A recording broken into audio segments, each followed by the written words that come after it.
B kind, it never hurts. Hi everyone, सत श्री अकाल, वेलकम टू द चैनल। वो कहते हैं ना, जो काइंडनेस होती है, उपकार करना होता है, अच्छे होना होता है, वो हम अगर होते हैं ना तो बहुत अच्छा उसका फल मिलता है। बट सीरियसली ऐसा होता है या नहीं होता, इसके लिए एक छोटी सी आपको इंसिडेंट बताती हूँ, या कह लीजिए कहानी बताती हूँ। कि एक बार एक बकरी होती है और वो जंगल में घूम रही होती है, तो सडनली वो देखती है कि जो कब्ज़ होते हैं, शेर के बच्चे होते हैं, वो इधर उधर भटक रहे होते हैं, उनको भूख लग रही होती है, वो रो रहे होते हैं, बिलक रहे होते हैं। तो बकरी देखकर उसको अपना दूध पिला देती है, दोनों को। तो बच्चे बहुत खुश हो जाते हैं, उनका पेट भर जाता है, बकरी के बच्चों के साथ वो खेलने लग जाते हैं।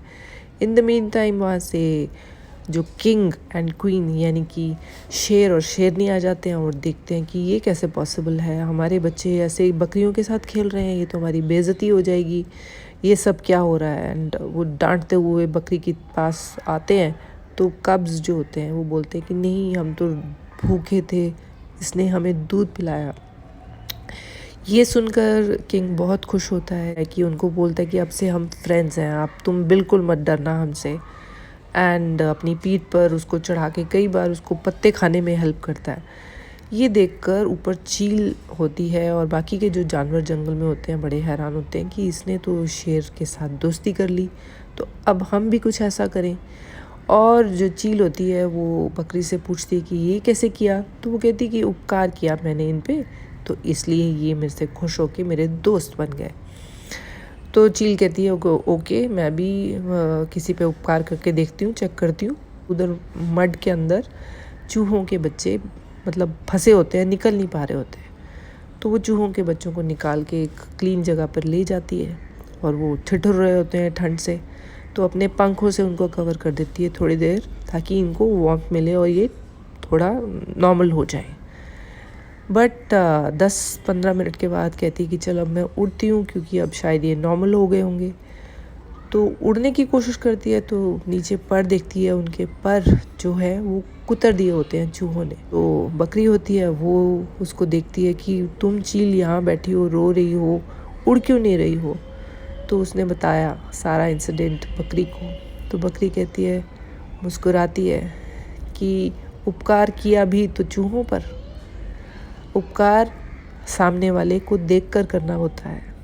मैंने उपकार किया था शेर पर। शेर का ओहदा बहुत ऊंचा होता है, किंग, उसके अंदर वो सोच होती है, वो बड़ापन होता है। एक चूहे के अंदर क्या सोच, वो जो दूसरों को कुतर कुतर कर अपनी ज़िंदगी आगे जीता है, वो तुम्हारे उपकार को क्या एक्नॉलेज करेगा। तुमने चुना भी तो चूहा चुना। तो ये सुनकर जो चील होती है बहुत दुखी होती है। But moral of the story क्या निकला, यही कि सामने वाला जो इंसान है जिस पर हम उपकार कर रहे हैं, उसके अंदर वो औकात, वो ओहदा होना बहुत ज़रूरी है कि वो आपके अच्छे किए को पहचाने, एक्नॉलेज करे, चाहे वो फ्रेंड्स हैं, चाहे वो फैमिली है। क्योंकि कोई इंसान जो खुद से छोटा है, जिसकी सोच छोटी है, वो आपके उपकार को क्या समझेगा। वो तो खुद को बड़ा कहेगा कि भैया मेरे में ही ऐसी कोई खूबी रही होगी, मेरे से ही कोई इसको फ़ायदा चाहिए होगा, इसलिए इसने मेरे पे उपकार किया। हालांकि शेर के केस में यही चीज़ थी कि शेर ही उपकार करता है अगर वो किसी जानवर की जान बख्शता है। बट फिर भी शेर ने बकरी की उस काइंडनेस को एक्नॉलेज किया, क्योंकि वो शेर है, वो किंग है, उसकी सोच बड़ी है। सो लाइफ में भी हमेशा ये चीज़ हमें ध्यान में रखनी चाहिए कि सामने वाला जो इंसान है, उपकार करने से पहले कि वो उसके लायक है। So come back again, thank you for watching.